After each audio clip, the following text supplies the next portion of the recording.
cast my mind to Calvary, where Jesus bled and died for me. I see his wounds, his hands, his feet, my Savior on that cursed tree.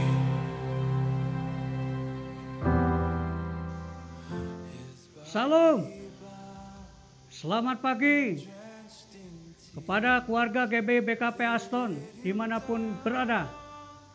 Saya percaya pagi hari ini saudara diberkati yang berlimpah-limpah. Oleh sebab itu, sebelum kita masuk dalam ibadah, doa, pujian, penyembahan, bahkan firman Tuhan, saya akan informasikan kegiatan ibadah gereja GB Aston 1 minggu ke depan. Yang pertama, hari Rabu, ada rumah doa melalui aplikasi Zoom jam 19 atau jam 7 malam. Yang kedua, Kul melalui aplikasi Zoom, yaitu hari Jumat jam 19. Hari Sabtu, ada doa fajar juga melalui aplikasi Zoom jam 5 pagi. Hari Minggu, ibadah juga melalui Facebook dan YouTube jam 8 pagi. Berikut, bagi saudara yang ingin memberikan persembahan dan perpuluhan, bahkan rumah Tuhan, dapat mentransfer melalui nomor rekening yang tertera di layar ini. Demikian informasi ini, Tuhan Yesus memberkati.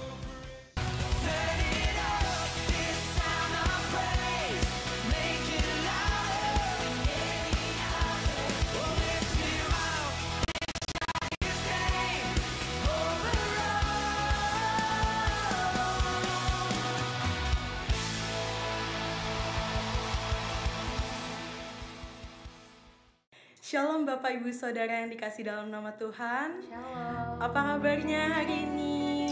Luar biasa. Iya, saya yakin dan percaya kita semua dalam keadaan baik dan sehat, amin. Amin. Mari saya ajak untuk kita semua menyiapkan hati kita, pikiran kita, untuk kita mau memulai ibadah kita pada pagi hari ini. Mari kita bersatu di dalam doa.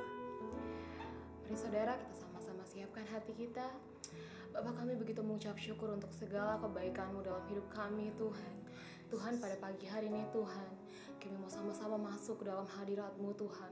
Kami mau sama-sama nikmati hadirat-Mu, Tuhan.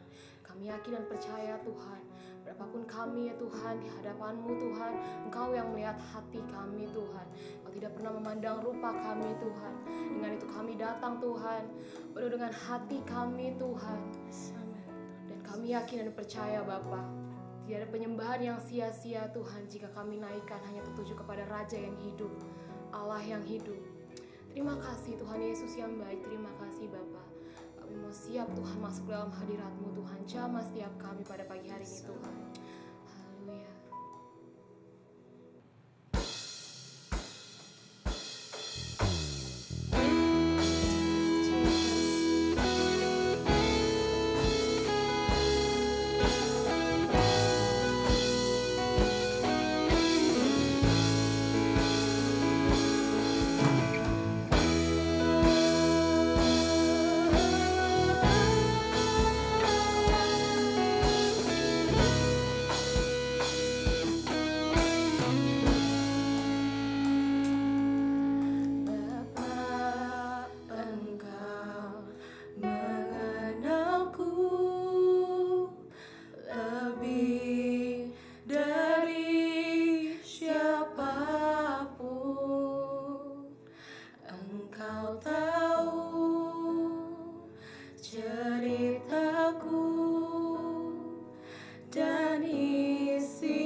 Tuhan.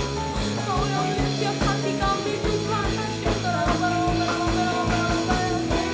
Kau yang mengetahui setiap pergumulan kami Tuhan. Kau yang mendengar setiap doa kami Tuhan.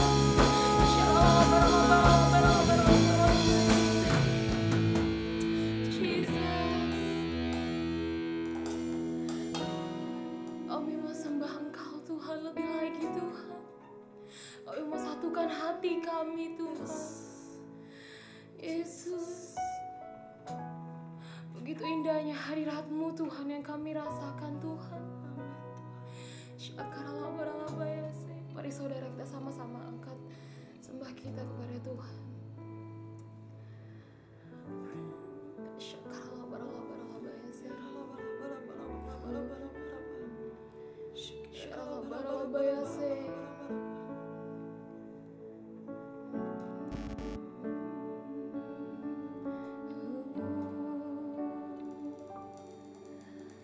Praise the Father, praise the Son, praise the Spirit, three in one. God of glory, majesty, praise forever to the King of Kings. Sama-sama angkat tangan kita di hadapan Tuhan. Praise the Father, praise the Son, praise the Spirit, three in one. God of glory, majesty, praise forever to the King of Kings.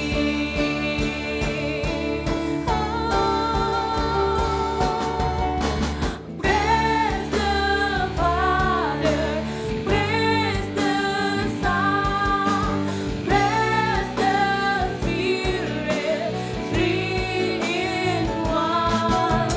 God of glory, majesty, praise forever to the King of Kings.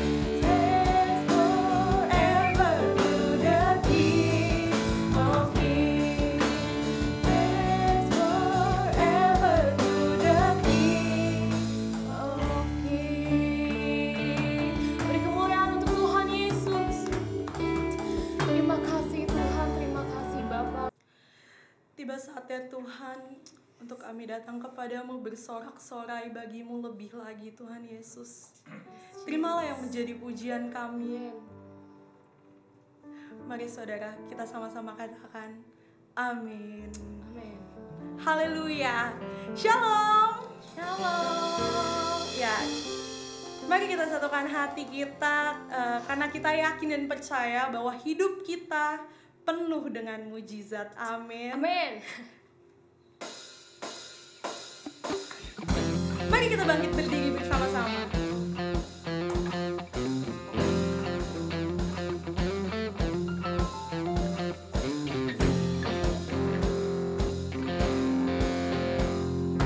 Sebelum dunia ini ada, kusamu telah terbentang. Sepanjang sejarah manusia, tak ada yang sanggup menyangkali Kau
katakan,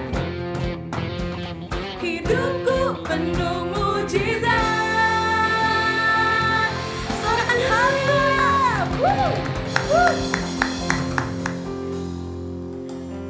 Sudah beringat saudara? Amin. Ya, saya persilakan untuk kita semua duduk kembali.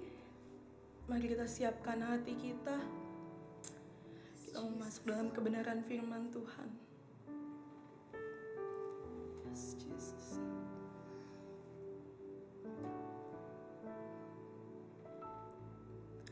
How I need your presence, Lord. How I need your presence, Lord. Spirit of hope, draw me closer to you, Lord. Spirit of life, falling into my heart. How I need your presence, Lord. How I need your presence, Lord. Spirit of hope, draw me closer to you, Lord. Spirit of life, flowing into my heart as I worship you. Happy Sunday semua. Tema yang akan dibahas hari ini adalah 3 berkat kekudusan bagi generasi Yeremia. Ini adalah hari-hari yang sangat menentukan bagi umat Tuhan di akhir zaman, di mana semua orang sedang ada dalam kondisi yang tidak menentu karena pandemi yang melanda seluruh dunia. Dengan adanya situasi seperti ini, kita sebagai umat Tuhan dihadapi dengan 2 pilihan. Kita bisa menyerah kepada keadaan di sekeliling kita, atau kita bisa bangkit dan melakukan kehendak Tuhan pada zaman ini. Salah satu kehendak Tuhan pada zaman now adalah Dia akan membangkitkan sebuah generasi yang disebut sebagai generasi Yeremia. Ini adalah sebuah generasi anak-anak muda yang dipersiapkan untuk penuaian yang terbesar di akhir zaman ini. Ciri-ciri generasi Yeremia seperti yang disampaikan oleh gembala sidang kita adalah anak-anak muda yang dipenuhi dengan Roh Kudus, cinta mati-matian kepada Tuhan Yesus, tidak kompromi terhadap dosa, dan akan bergerak untuk memenangkan jiwa. Tuhan mempunyai rencana yang hebat untuk generasi ini. Namun iblis mengetahui hal tersebut. Oleh sebab itu, dia berusaha dengan segala macam cara untuk menghancurkan generasi ini dengan dosa dan segala daya tariknya. Ibrani 12 ayat 14 berkata, "Berusahalah hidup damai dengan semua orang dan kejarlah kekudusan, sebab tanpa kekudusan tidak seorang pun akan melihat Tuhan." Ayat di atas adalah bukti di antara begitu banyak firman Tuhan yang menunjukkan bahwa kekudusan adalah perintah dan syarat yang dari Tuhan kalau kita mau melihat kuasa dan kemuliaannya dinyatakan. Sebaliknya, dosa adalah penyebab utama gagalnya atau tertundanya rencana dan kehendak Tuhan di dalam kehidupan orang percaya. Sayangnya, banyak anak Tuhan tidak menyadari hal ini. Iblis akan selalu berusaha untuk menutupi kebenaran ini dengan berbagai tipu muslihatnya. Jadi apa sebenarnya yang iblis sedang berusaha untuk melakukan? Pertama-tama, iblis mau menghancurkan masa depan generasi Yeremia. Iblis memang tidak maha tahu, tetapi dia tentu mengetahui banyak hal. Dia mengetahui kekuatan dan kelemahan kita.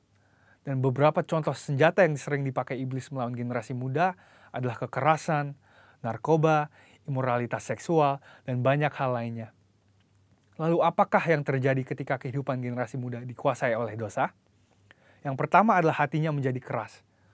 Hal pertama yang direbut iblis ketika seseorang hidup dalam dosa adalah hatinya. Sebab dosa menjauhkan kita dari Tuhan dan membuat kita dingin terhadap firman Tuhan. Kekerasan hati akan membuat kita susah untuk diajar dan dibentuk oleh kebenaran firman. Yang kedua adalah hidupnya tidak menjadi maksimal. Yohanes 15 ayat 5 berkata, "Akulah pokok anggur dan kamulah ranting-rantingnya. Barang siapa tinggal di dalam aku dan aku di dalam dia, ia akan berbuah banyak. Sebab di luar aku, kamu tidak dapat berbuat apa-apa." Kehendaknya adalah supaya kita hidup dalam segala kelimpahan, baik jasmani maupun rohani. Tetapi dosa menjauhkan kita dari semua itu. Tetapi pilihannya ada di tangan kita masing-masing. Mari kita menabur yang baik, maka kita akan menuai keberhasilan dan kebaikan, bagi kemuliaannya. Yang ketiga adalah kebinasaan kekal. Dosa pada akhirnya akan membawa kita kepada kematian, yaitu hukuman yang kekal di neraka. Banyak orang sekarang bersembunyi di balik pengajaran yang berkata, sekali selamat tetap selamat. Tetapi seperti yang dikatakan oleh firman Tuhan di Filipi 2 ayat 12, kita mempunyai tanggung jawab untuk mengerjakan keselamatan itu. Oleh sebab itu, bangunlah dan hidup dalam kekudusannya. Saudara, ada 3 berkat yang akan kita terima ketika kita memutuskan untuk hidup dalam kekudusannya. Yang pertama, kita akan siap untuk menerima kepercayaan yang besar dari Tuhan. Seperti yang dikatakan di Matius 25 ayat 21. Tuhan mau mempercayakan hal yang besar kepada kita, tetapi itu semua harus dimulai dari ketaatan kita akan firman-Nya. Sekali lagi, pilihannya ada di masing-masing tangan kita. Yang kedua adalah kekudusan akan mendatangkan berkat dan anugerah Tuhan yang berlimpah. Menurut Yesaya 48 ayat 18-19, damai sejahtera dan kebahagiaan akan terus berlimpah bagi mereka yang mentaati firman Tuhan. Ketika kita memilih untuk hidup dalam kekudusannya, maka berkat dan penyertaannya senantiasa melimpah dalam hidup kita, bahkan jauh sampai keturunan selanjutnya. Yang ketiga adalah kita akan mengalami kuasa dan kemuliaannya. Tuhan Yesus memanggil kita untuk menjadi saksinya. Dia mau memanifestasikan kuasanya melalui hidup kita. Dan itulah sebabnya dia memanggil dan mengutus satu generasi di akhir zaman, yaitu generasi Yeremia. Generasi anak-anak muda untuk menggenapi rencananya bagi dunia ini, yaitu penuaian yang terbesar dan terakhir sebelum kedatangan Tuhan Yesus yang kedua kalinya. Oleh sebab itu, ambillah keputusan untuk hidup di dalam kekudusan Tuhan, supaya rencananya yang indah digenapi di kehidupan kita semua. Selamat hari Minggu dan Tuhan Yesus memberkati.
Kami datang kepadamu Tuhan.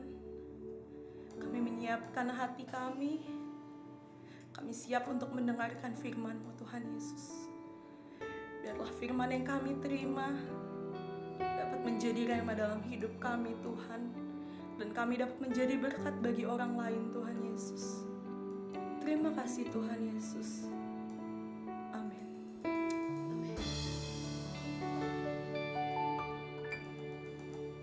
Baik, puji Tuhan. Saudaraku kasih dalam Tuhan, kita akan masuk dalam firman Tuhan sebagai poin yang terakhir, yaitu poin yang kelima dari tema khotbah, yaitu dipenuhi oleh Roh Kudus. Pada minggu-minggu yang lampau, saya sudah menyampaikan 4 poin yang sebelumnya. Yang pertama, bagaimana agar supaya kita dipenuhi oleh Roh Kudus, yang dalam bahasa Pentakosta dikatakan yaitu dibaptis oleh Roh Kudus. Yang pertama, bertobat dengan sungguh-sungguh. Yang kedua, percaya akan firman Tuhan. Dan yang ketiga, mentaati kehendak Allah. Yang keempat, berdoa dengan tekun dan tidak putus. Maka poin yang kelima yang terakhir saat ini saya kasih dalam Tuhan, yaitu bersyukur, memuji, dan menyembah Tuhan. Sebelum saya lanjutkan, mari kita satukan hati kita berdoa agar supaya tanah hati kita menjadi tanah yang subur, di mana firman Tuhan tertabur, jatuh di hati kita yang terbaik, sehingga hidup kita semakin kuat dan semakin indah oleh karena firman Tuhan. Kita bersatu di dalam doa. Bapa di dalam sorga, kami bersyukur Tuhan, kami boleh ada bersama-sama dengan jemaat-Mu. keluarga lepas keluarga. Mereka datang bersama-sama, suami, istri, anak-anak, cucu, mantu. Keluarga besar mereka datang dan beribadah kepada Tuhan. Dan telah memuji, menyembah, mengagungkan nama Tuhan. Kami percaya ini satu dupa yang harum di hadapan-Mu Tuhan. Terlebih khususnya saat ini hamba-Mu akan menyampaikan pesan firman-Mu bagi kami. Biarlah kiranya Engkau mampukan hamba-Mu ya Roh Kudus untuk menyampaikannya sehingga setiap mereka, siapapun yang mendengarkan pesan firman Tuhan saat ini, hari ini, mereka terberkati dan mereka menjadi berkat. Terima kasih Bapa, kami siap untuk menyambut firman-Mu di dalam nama Yesus Kristus Tuhan kami. Haleluya, haleluya, amin. Saudaraku kasih dalam Tuhan, tadi saya katakan yaitu yang kelima, bersyukur, memuji, dan menyembah Tuhan. Saya akan bagi dalam 3 hal mengenai judul ini. Yang pertama yaitu tentunya bersyukur. Apa itu bersyukur? Di dalam 1 Tesalonika 5 ayat 18, Rasul Paulus memberikan pesan kepada jemaat di Tesalonika yang berkata, mengucap syukurlah di dalam segala hal. Perhatikan, Rasul Paulus katakan yaitu di dalam segala hal kita harus mengucap syukur. Katakan amin. Sebab itulah yang dikehendaki Allah di dalam Kristus Yesus. Bukankah saudara dan saya telah dibenarkan oleh darah Yesus Kristus? Dan bukankah saudara dan saya adalah pribadi-pribadi yang percaya sungguh bahwa Yesus adalah Tuhan dan Juru Selamat kita? Itu sebabnya kita diminta agar supaya kita di dalam segala hal dapat mengucap syukur kepada Tuhan. Katakan amin. Saudaraku, ketika seseorang berkecukupan, sehat, bahagia, maka mudah sekali bagi mereka untuk berkata mengucap syukur. Akan tetapi ketika seseorang berkekurangan, ketika mereka ada di dalam masalah, ketika mereka ada di dalam pergumulan, dan lain sebagainya, maka sangatlah sulit bagi seseorang untuk bersyukur ataupun mengucap syukur. Saudaraku, sesungguhnya bersyukur atau mengucap syukur bukanlah sesuatu yang dipengaruhi apa yang ada di luar kita. Bukanlah sesuatu yang dipengaruhi apa yang ada di sekitar kita. Dan bukanlah berbicara tentang perasaan. Akan tetapi mengucap syukur dan bersyukur adalah tentang keputusan, ketetapan, keteguhan hati kita. Untuk kita bersyukur atas apapun keadaan dan kondisi yang saudara dan saya alami dalam kehidupan kita. Katakan amin. Saudaraku kasih dalam Tuhan, contoh di dalam Alkitab, di dalam Lukas 17 dikisahkan pada saat itu ketika Yesus melayani, ada 10 orang kusta yang ketika melihat menyaksikan Yesus sedang berjalan mengarah kepada mereka dan kemudian mereka menyongsong Yesus dan mereka berseru, Tuhan, tolonglah kami, sembuhkanlah kami. Dan apa yang Yesus katakan kepada mereka? Pergilah, tunjukkanlah dirimu kepada para imam. Dan Alkitab katakan pada saat itu ketika mereka berjalan, mereka alami pemulihan dan kesembuhan. Namun hal yang menarik dari kisah ini, saudaraku kasih dalam Tuhan, dari 10 orang yang sudah disembuhkan, dari 10 orang yang telah diberkati, dari 10 orang yang telah dipulihkan, akan tetapi hanya 1 orang yang datang kembali kepada Yesus dan menyembah Yesus dan mengucap syukur, berterima kasih atas pemulihan kesembuhan yang dialaminya. Sehingga Yesus katakan, yang mana yang lain, yang 9 orang lagi? Tidak adakah di antara mereka yang datang untuk memuliakan Allah? Saudaraku, dari kisah ini kita dapat belajar. Banyak sekali orang-orang Kristen yang serupa seperti 9 orang kusta ini. Mereka sudah diselamatkan, mereka disembuhkan, mereka dilepaskan, dan mereka ditolong. Mereka diberkati Tuhan. Akan tetapi mereka berbalik membelakangi Tuhan. Tidak punya niat untuk sungguh-sungguh datang beribadah sebagai satu ungkapan syukur kepada Tuhan. Seakan-akan bagi mereka hal yang mereka alami, hal yang mereka terima ada hal-hal yang biasa. Hal yang tidak sepatutnya mereka datang mengucap syukur. Padahal esensi di dalam satu ibadah salah satu adalah ada ucapan syukur yang senantiasa kita ungkapkan atas kasih dan pertolongan Tuhan. Bagaimana dengan kita, saudaraku kasih dalam Tuhan Yesus Kristus? Apakah saudara seperti satu orang yang disembuhkan yang datang dan mengucap syukur kepada Yesus, ataukah seperti yang 9 orang ini? Dia disembuhkan akan tetapi lupa diri. Dan banyak orang yang lupa diri dan cenderung sombong. Saudaraku dengar baik. Orang yang sombong adalah orang yang sangat sulit untuk berterima kasih.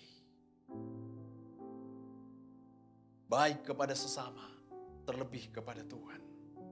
Tapi pagi hari ini, saudaraku kasih dalam Tuhan, dengar baik. Pesan firman Tuhan dikatakan, mengucap syukurlah dalam segala hal. Sekecil apapun sesuatu yang kau terima. Contoh, mungkin ada orang yang memberikan sesuatu barang, mungkin itu barang yang bekas yang orang lain berikan bagi saudara. Ataupun mungkin berupa pemberian hadiah sebagai satu bentuk perhatian bagi saudara. Bagaimana respon kita? Bagaimana sikap kita menghargai pemberian tersebut? Adakah kita mengucap syukur? Adakah kita berterima kasih? Bahkan terlebih berterima kasih kepada Allah, yang melalui orang lain mereka memberikan kasih dan perhatian bagi kita. Saudara kasih dalam Tuhan, banyak sekali saya temukan orang-orang Kristen yang tidak begitu sungguh-sungguh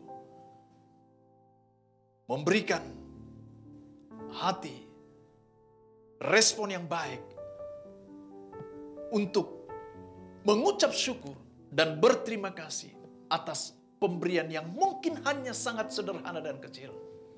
Dan saya mau katakan pagi hari ini, saudaraku kasih dalam Tuhan, salah satu bentuk kedewasaan rohani seseorang dapat dilihat dari setiap ungkapan, ucapan, perkataan, dan sikap hidup dalam rangka untuk mengaplikasikan sebagai satu ungkapan syukur kepada Tuhan dan kepada sesama. Dan saya berdoa bagi kita jemaat yang Tuhan kasihi. Siapapun engkau yang mendengarkan firman Tuhan pagi hari ini, dengar baik.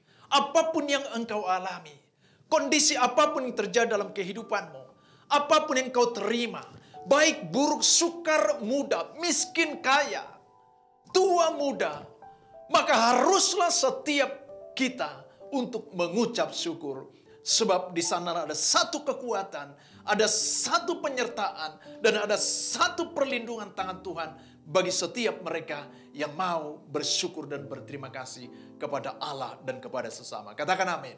Berikan tepuk tangan bagi Tuhan Yesus. Katakan haleluya. Yang kedua, saudaraku kasih dalam Tuhan, yaitu memuji Tuhan. Saudara, di dalam Alkitab kita bisa temukan seorang pemuji, yaitu seorang raja Israel, raja yang besar, yaitu Raja Daud.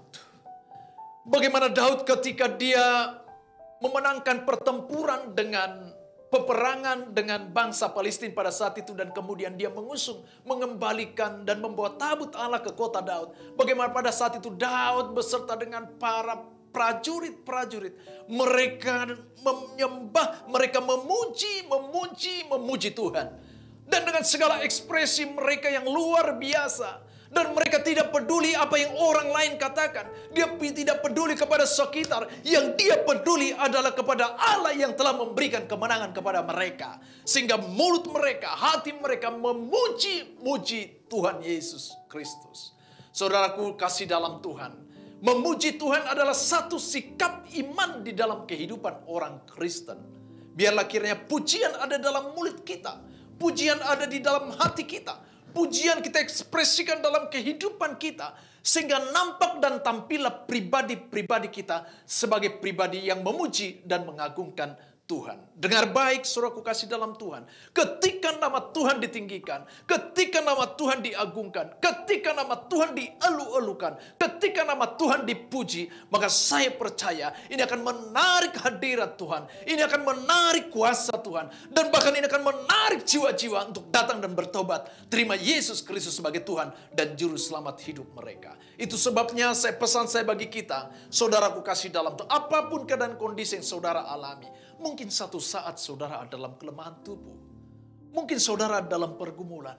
Akan tetapi ketika saudara ingat saja satu pesan yang berkata, percayalah kepadaku.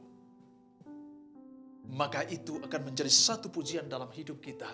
Dan ketika kita nyanyikan itu akan membawa satu spirit kekuatan dalam hidup kita. Yang mungkin sebelum kita ada dalam kelemahan. Dan kita diteguhkan dan dikuatkan. Percaya kepada Kristus Yesus yang tidak pernah meninggalkan saudara dan saya. Dan biarlah saudaraku kasih dalam Tuhan. Dari kehidupan kita mengalir dan keluar. Pujian kepada Tuhan, pengagungan kepada Tuhan. Seperti ada satu pujian yang berkata, selamanya ku puji, ku sembah Yesus selamanya, ku sanjung namamu selamanya, tekadku senangkan Engkau selamanya, Kaulah segalanya.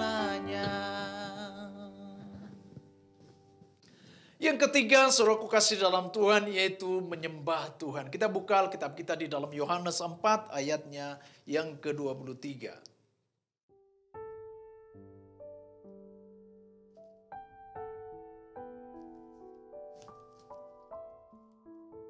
Yohanes 4 ayat 23 firman Tuhan berkata demikian.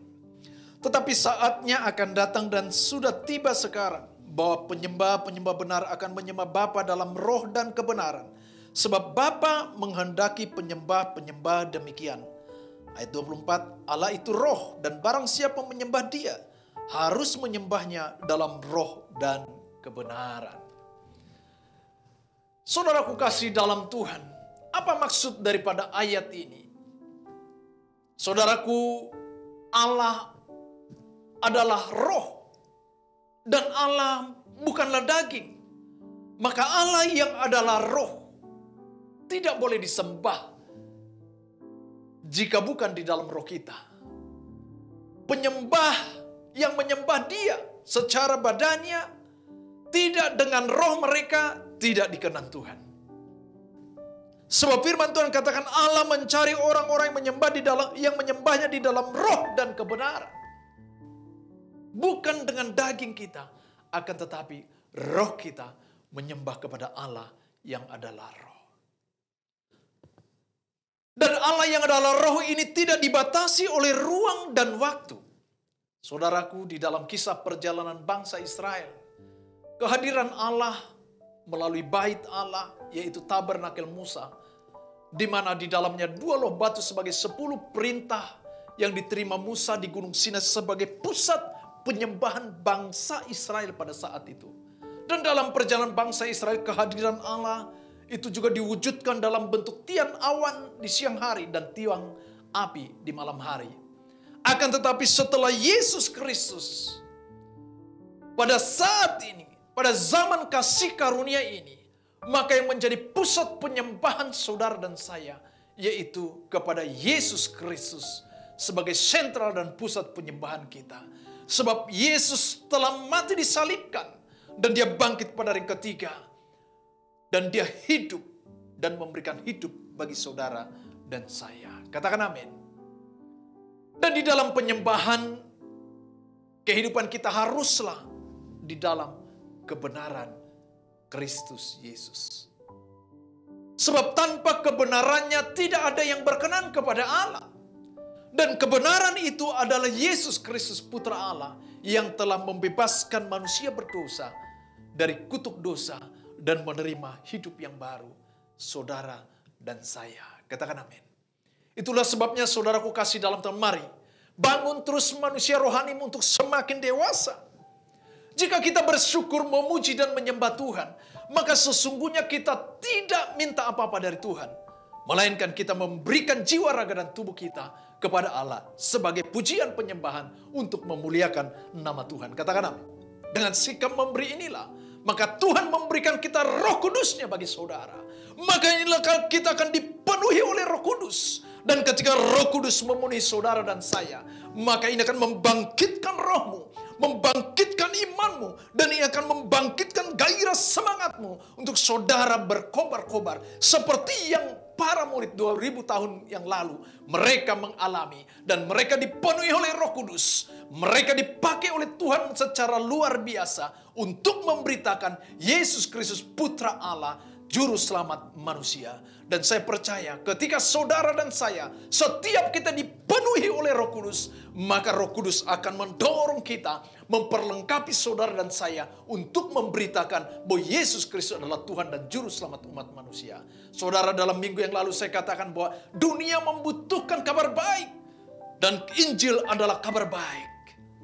Di tengah situasi kondisi dunia yang tidak membaik, itu sebabnya mari responi dengan baik, tangkap dengan baik, agar supaya Tuhan pakai saudara menjadi alatnya di akhir zaman ini. Maranatha, Tuhan Yesus memberkati kita. Haleluya. Amin. Mari kita tundukkan kepala kita bersatu dalam doa. Bapa di dalam surga, kami bersyukur Tuhan, kalau hamba-Mu telah menyampaikan pesan firman-Mu bagi kami, setiap mereka yang mendengar firman Tuhan pagi hari ini. Ketika mereka mengucap syukur dalam segala hal, situasi kondisi apa yang mereka alami Tuhan, mereka akan diberkati Tuhan. Dan ketika mereka memuji dan menyembah-Mu, mereka akan dipenuhi oleh Roh-Mu. Ketika mereka dipenuhi oleh Roh-Mu, dan ketika kami dipenuhi oleh Roh-Mu, Roh Kudus melimpah dalam hidup kami. Ini akan mengubahkan hidup kami menjadi satu gambaran pribadi Kristus Yesus. Sehingga melalui karakter dan sifat kami, manusia rohani kami nampak dan muncul di tengah-tengah lingkungan kami, sehingga melalui kehidupan kami orang lain boleh melihat ada pribadi Yesus Kristus di dalam hidup kami. Dan kami menjadi alat Tuhan, boleh Tuhan pakai untuk memberitakan Yesus Kristus adalah Tuhan dan Juru Selamat umat manusia. Terima kasih Bapa, hamba-Mu berhenti untuk berbicara, menyampaikan pesan-Mu, namun biarlah ini menjadi rema dalam setiap mereka yang mendengarkan pesan firman ini. Di dalam nama Yesus, haleluya, haleluya. Sama-sama katakan amin. Puji Tuhan. Saudaraku kasih dalam Tuhan, sebagai tambahan pengumuman saya sampaikan bahwa ibadah kita saat ini masih tetap dengan ibadah online. Mari terus kita doakan kota bangsa kita. Kita doakan perekonomian bangsa kita. Kita doakan jiwa-jiwa agar supaya terjadi pemulihan daripada Tuhan. Katakan amin. Saudaraku, terus bangun kehidupan iman percayamu, agar supaya kita kuat di dalam menjalani kehidupan sehari-hari ini. Amin. Mari kita akan tutup ibadah kita nanti dengan doa Bapa kami, dan kita naikkan pujian. Kiranya Tuhan memberkati aku berlimpah-limpah. Mari kita sama-sama bangkit berdiri.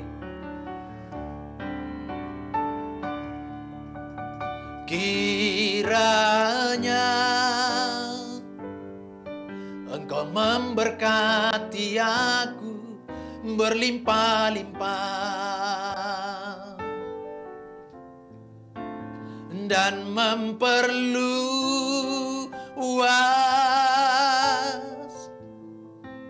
daerahku.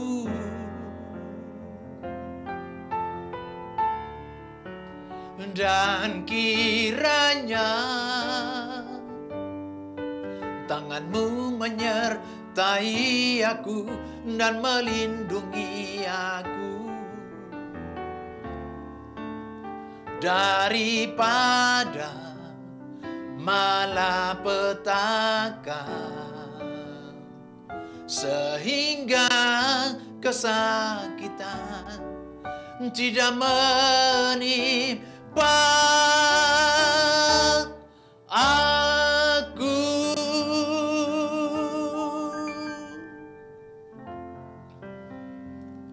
Bapa kami yang ada di surga, dikuduskanlah nama-Mu, datanglah kerajaan-Mu, jadilah kehendak-Mu di bumi seperti di surga. Berikanlah kami pada hari ini makanan kami yang secukupnya, dan ampunilah kami akan kesalahan kami, seperti kami juga mengampuni orang bersalah kepada kami. Dan janganlah bawa kami ke dalam pencobaan, akan tetapi lepaskanlah kami daripada yang jahat, karena Engkau yang mempunyai kerajaan, dan kuasa, dan kemuliaan, sampai selama-lamanya.